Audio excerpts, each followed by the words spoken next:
Now, I bet you all remember that little sparkly gliss sound and what it represents, because anytime there was a Disney television program, even today, the last character you see is Tinkerbell waving her magic wand, and the title disappears and off she flies. Well, we are delighted to welcome to the program someone. Boy, am I impressed with your resume, I have to say. We are excited to welcome Miss Margaret Kerry to the program. How are you today? Oh, it couldn't be better. Could not be better. How about you? Are you doing okay? I'm doing well. You know, if someone were to ask me if I ever spoke to Tinkerbell, I could say yes. And, isn't that odd? And I would not be considered crazy, because now I have proof. But, you know, before we even get into any of that, I was so impressed going through and looking at your screen credits, and I think God had a hand in where your career was going, because if this is true, did you start out at 3 years old playing a fairy in Max Reinhardt's Midsummer Night's Dream? Yes, but I had my 4th birthday. I was 4 years old. Oh, okay. And I played this little fairy. I had no idea what was going on. You know, it was run over here and smile, run over there and look up, run over here and see that wonderful woman, Anita Louise, was there. People won't remember her, but she was so gorgeous, and she was dressed in all this shimmery stuff. 4-year-old, I'm standing there awestruck. Well, that movie was made in 1935, and I'm still awestruck just looking at it. What an incredible cast. I mean, Mickey Rooney's in that movie, and Olivia de Havilland, and Joe E. Brown, and on it goes. Well, you know that Mickey Rooney broke his leg while he was on that movie. I think he went skiing, I was told, something like that. Anyway, they had to set him up in a wheelchair behind bushes, and that's why you see so much of him peeking around the corner. Right, exactly. And there was a fire on that movie, way up high, the lights way up high, and Mickey Rooney grabbed my hand, and we stood in this little itty-bitty stream that must have been, maybe 2 feet across, and he said, "We're in water, we'll be okay." Well, we weren't, and they came and got us. And, of course, Jimmy Cagney's in that movie, everybody who was at Warner Brothers. It was marvelous, and the most interesting thing was many years later when I saw the film, I actually understood Shakespeare and what was going on. And you were also in, if that wasn't good enough, you were also in a couple of Our Gang comedies. Yes. Oh, that was my sort of my schooling into what show business was. I did 8 of them. I tap danced in 2 of them. It was like, run over here in front of the camera and smile and look out there. Yes, sir. And then run back here, sit down and cry. Yes, sir. And we kept going by the cameras, and we were like blurs, but BLURS. Right. And we were having a grand time. But they hired you as a child actor. They hired you at 4 years or 5 years. I was 6 years old, I think, when I did the Little Rascals. You were 6 years old going on 32. And so you knew not to talk, you knew not to do anything, you knew to watch your mother, and that's what they wanted more than anything else. That's why I think Alfalfa, if people remember him, that he was such a cut-up. And it was right about that time when we would look over and Alfalfa was cutting up a little bit or whatever. We were, he's going to get into trouble. And our mothers who were sitting alongside on the hard benches that they sat there from early morning till late in the afternoon, they would start whispering about, "Oh dear, that's a cut up. No, he won't work in motion pictures very long." We're speaking with actress Margaret Kerry today. We mentioned Max Reinhardt's Midsummer Night's Dream. We just talked a little bit about the Little Rascals. We haven't even gotten to Tinkerbell yet. But before we get there, I do want to mention you worked very closely with Eddie Cantor. Well, there was a new thing called television. And W6XAO and W6XYZ, and these were all the experimental stations And so I went to work because I could tap dance in a little tiny space. And they couldn't move those silly big cameras. And that's what they were so thrilled that I was there. Well, in the midst of me starting in, I had my own television show, Channel 13, and it was called Teleteen Reporter. And then I was doing other shows. I got a call that they wanted a teenager, a dancer, for a movie with Eddie Cantor and Joan Davis. Well, of course, I adore them both. And I went over to see them, and they thought I could just do the job. And my dance that I do on top of the table with Dick Humphreys is all over YouTube. It has been for years. And I don't know how they talked me into tap dancing on top of a table, but, that's showbiz. Right, exactly. But Eddie Cantor is the one who changed my name. Now, I was adopted because my mother died when I was 3.5 years old. And, of course, I was born in 1929, which I tell some people I caused the Great Depression. And when I was born, everything went right downhill from there.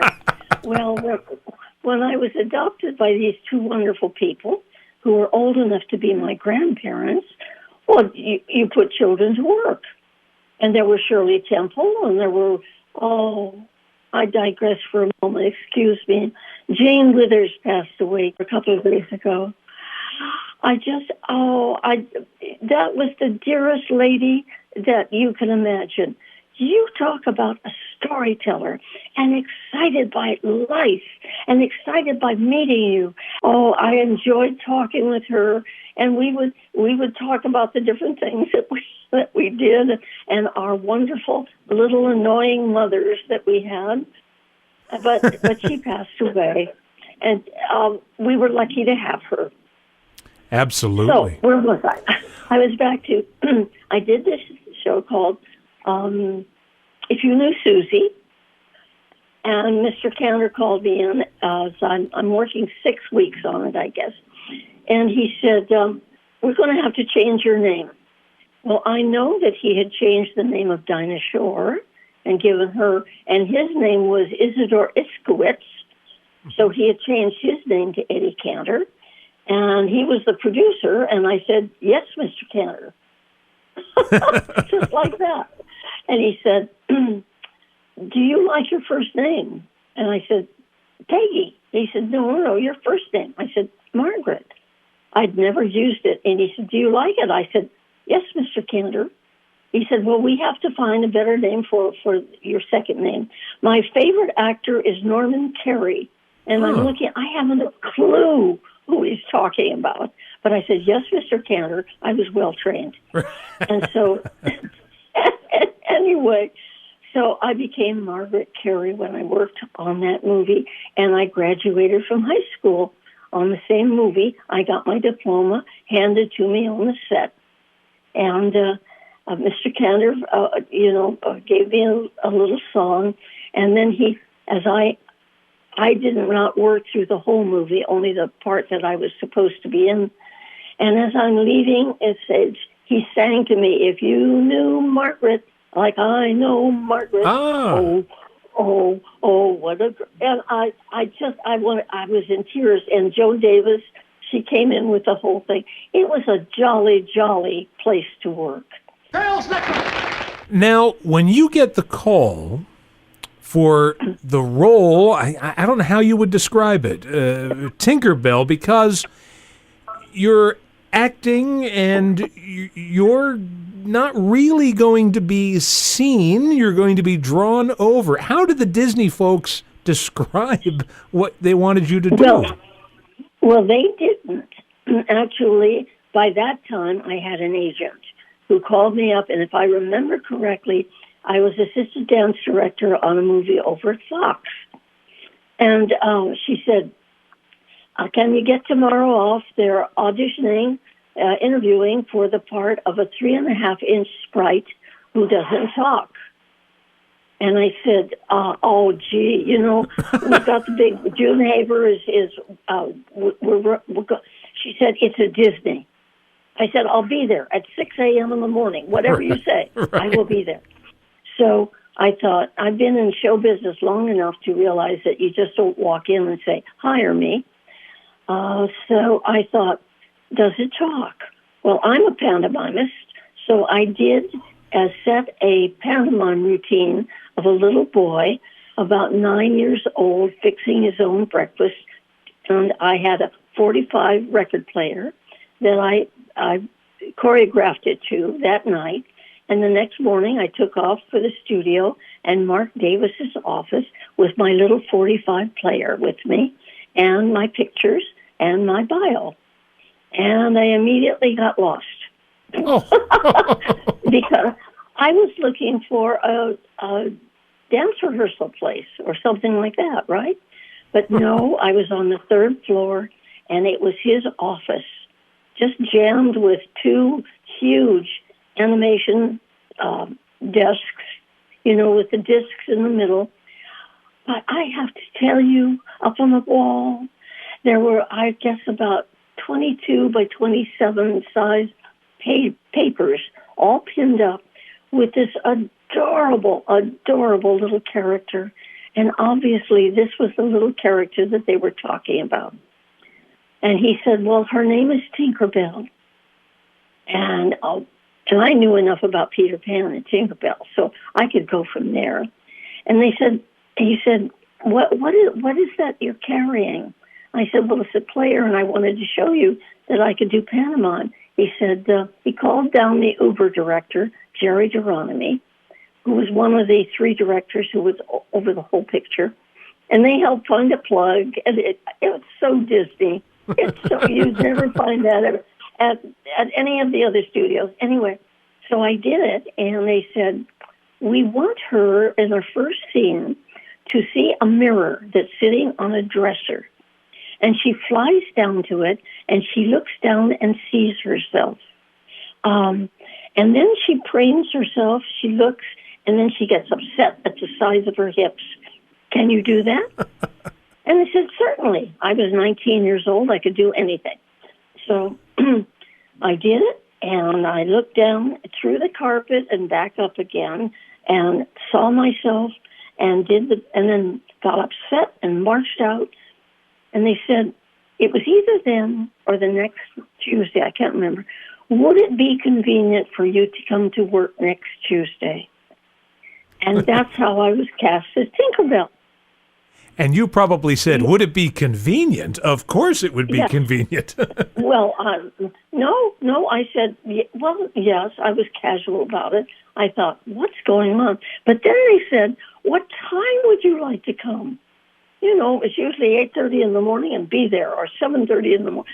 Well, I said, testing them. I said, how about 10 o'clock? They said, fine.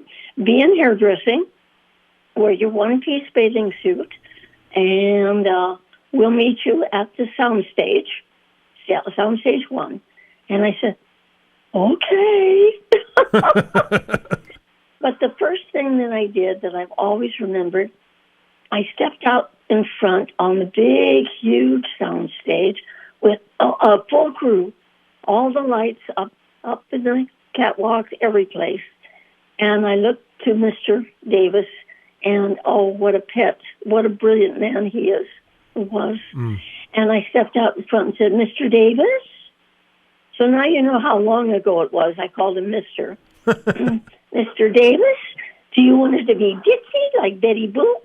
Or you want it to be above it all like Queen of the Fairies? Or what do you want? And he said, Margaret, we want her to be you. And I said, gosh golly, I think I could do that.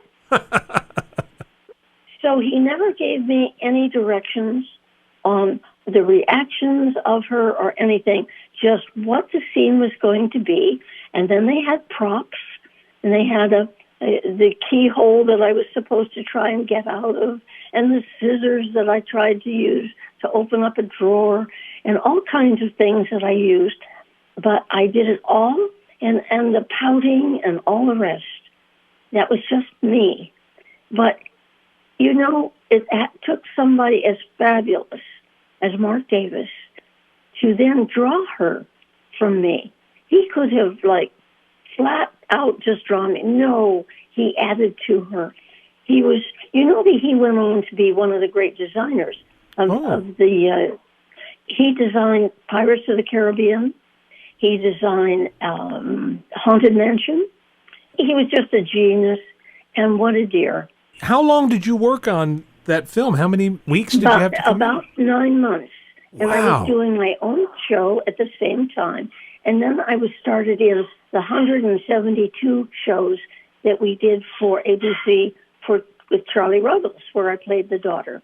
So that's what was happening at that time, because people didn't know whether television was going to work, whether movies were going to take over, whether radio was going to fall off, what. So we did everything. What's the pixie doing?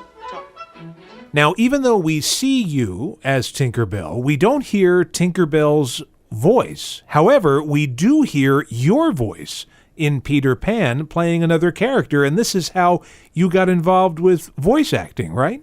Well, Mark Davis called me one day and he said, we are going to do the lagoon sequence. Would you like to be one of the mermaids? And I said, is the Pope Latin? So, of course, I would love to.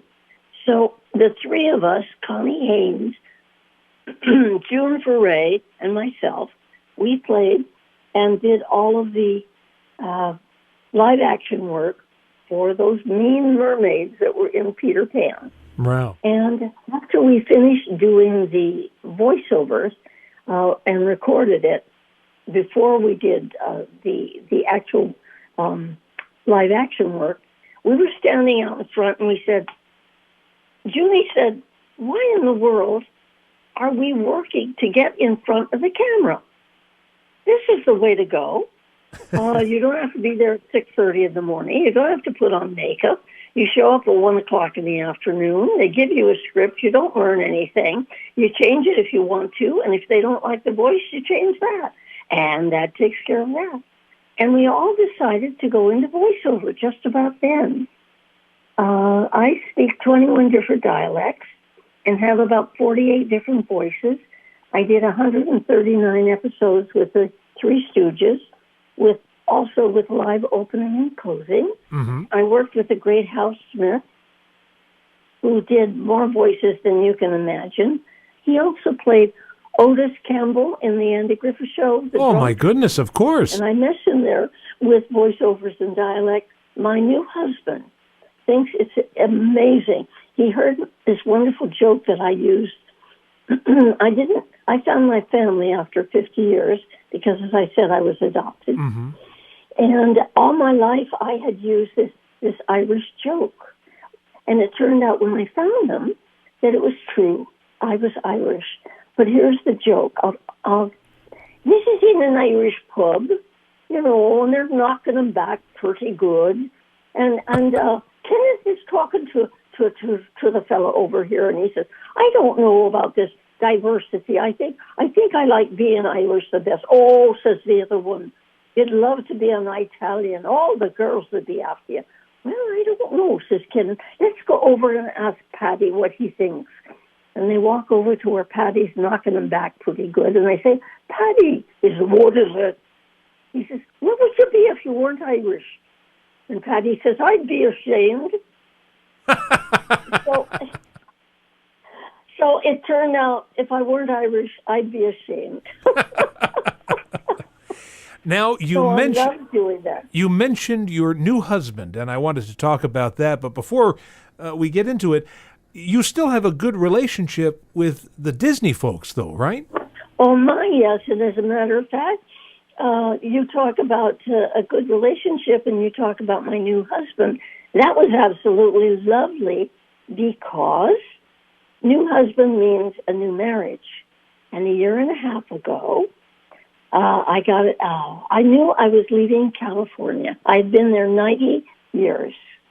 I'm 92 now. And I'm still working hard, having a grand time, doing shows every place. And I got an email from over in Europe from a man that I knew and dated 70 years ago. Wow. And it said, would you like to get back in touch with Robert Bokey? He dated you. And I remembered him immediately. Well, it seems that he is a hero of World War II, and he was being honored at the memorial for D-Day, and he had to fly into Amsterdam to pick up the ship that they were taking all these honorees around with. And he was walking down the street in Amsterdam with his friends, and he looked over, and would you believe, there was a store there that said, Tinkerbell's Toys. Oh. And he turned around and he said to them, did I ever tell you I dated Tinkerbell? And they said, no, tell us about it. So he told about it. And they said, let's get in touch with her. And so I have a website called Tinkerbell Talks or margaretkerry.com or, one of those. Well, they found me and they sent the email. And I sent the email back and I said, I'd be delighted to talk with Robert again. So I get a phone call from France in 2 days, and he's all the things that are going on in the tour. And when he gets back, he lived on the East Coast in South Carolina, and we would start to talk, and we'd chat, and we would remember things, and it was wonderful. And he was married twice and lost both of his spouses. I was married twice, lost both of my spouses, and I was a widow for 20 years, and he was a widower for 8 years. And so one day I said, I've got all these shows to do.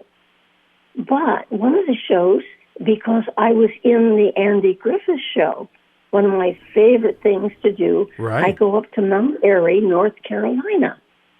And what we do is we change it into Mayberry days. And I said, Robert, I don't know how you can come up or how you do it, but because I don't know that side of the country, is there any way you can make your way up to Mount Airy while I'm up there doing the show? We will be so close, as closer as we are now. And he said, well, I'll see what I can do, but I have to have my 94th birthday first. I said, okay. Okay. So they gave him a birthday party, and about 3 weeks later, he drove up 8 hours from Hilton Head and came up, and we took one look at each other, and it was love at second sighting. And he helped me with the whole thing, and here is one of my favorite stories of it. Next morning, we had a date to have breakfast together. And we sat down, I think it's called a Cracker Barrel, and he's telling me, he said, I have to buy a house for you. I said, what? He said, nothing happens on Hilton Head. You need people. I've got to buy you a house. I'll go look for one. And he said, but it has to be near Costco's. I said, what? He said, I shop at Costco. I said, you mean you're a member of Costco? And I was just joking at this point. You're a member of Costco? He said, yes. You have a Costco card? He said, yes. I said, you'll let me use it? He said, yes. I said, will you marry me? And he said, well, we'll have to put the whole thing together. And that was it. That was it. So back to Disney being wonderful to me. I was told that I was going to be featured at a Disneyana show, and I was going to be called a legend there, and could I hold it? And it was in February, I guess, 15th. And so, I said, sure, I'd be happy to. So I said, what are we going to do? And I thought, to be married on St. Valentine's Day in the little brown church in the valley. Could there be anything more wonderful for Tinkerbell? So they had an opening, and the whole plan was set around it. Well, all of his family came. All of my family came. There were 31 of us, and Disney Studios opened up their doors, and Howard Green, my dear, dear friend there, took us on a tour, the whole kit and caboodle of us. And then the next day, we got married. The next day was the big show for the Disneyana at the Smokehouse. And so they all met my new husband.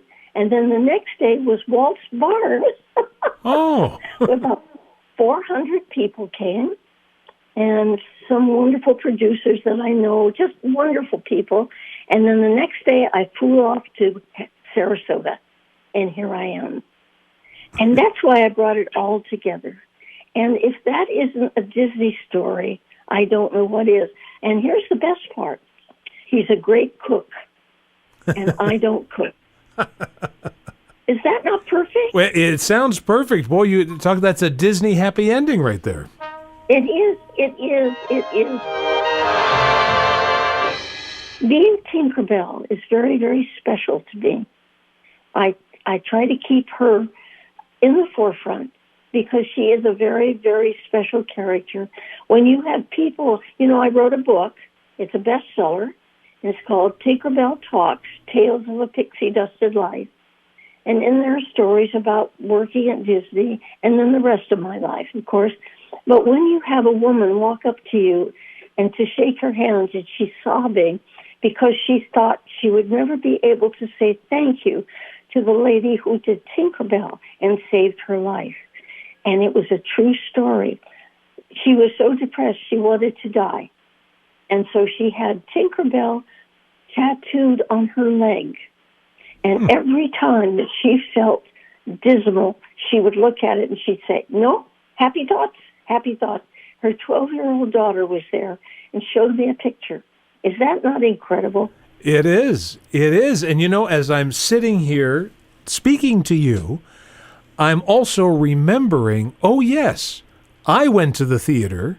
Now, this would have been years later. This would have been in the 1970s. But as a child, I enjoyed your performance, too. I don't think there's a person in the United States today who hasn't seen that movie and knows who Tinkerbell is. Well, it's in the top 90 movies around the world, as I understand it. And it's gentle and it's funny. And if you can entertain 2-year-olds and 3-year-olds all the way to great-great-grandparents, I mean, Mark Davis and Walt Disney did it. Well, I want to thank you so much for coming on and sharing some of these stories with us. And again, the book is called Tinkerbell Talks. I think it came out, I guess, about 6 years ago, something like that, maybe? That's right. Yep. That's right. And it's... Go ahead. I was just going to say, and you could get it on the website, which is, yes. I'll give that out again one more time. I believe it's Tinkerbell Talks. Oh, I'm also on Facebook, and anyone come and see. I do videos. Yes. I do little videos all the time, and I did one last week on, did you know about eyebrow acting? No. Yes, so I did a video. If you go in and try to get a job doing a commercial with food and you scrunch your face up, as we all do, that was good, you won't get the job. But if you look really surprised with your eyebrows way up in the air and go, is that good? That's called eyebrow acting. And I do videos for it, too. So anyone who wants to come on Facebook, I guess my name is on it. I have no idea. I don't get on it myself. They don't allow me to because I spend hours on answering. I think everybody has that problem. That's true. I've seen those videos, and they're wonderful. What a delight it's been speaking with you, and I wish you all the best. I hope that the sun is starting to come out where you are. It is. Okay. It is. It absolutely is. It's passed over. And you have been a delight interviewing me. I just loved it. Thank you very much. Blessings to everyone. And remember, it's faith and trust and a whole bunch of pixie dust. Think happy thoughts.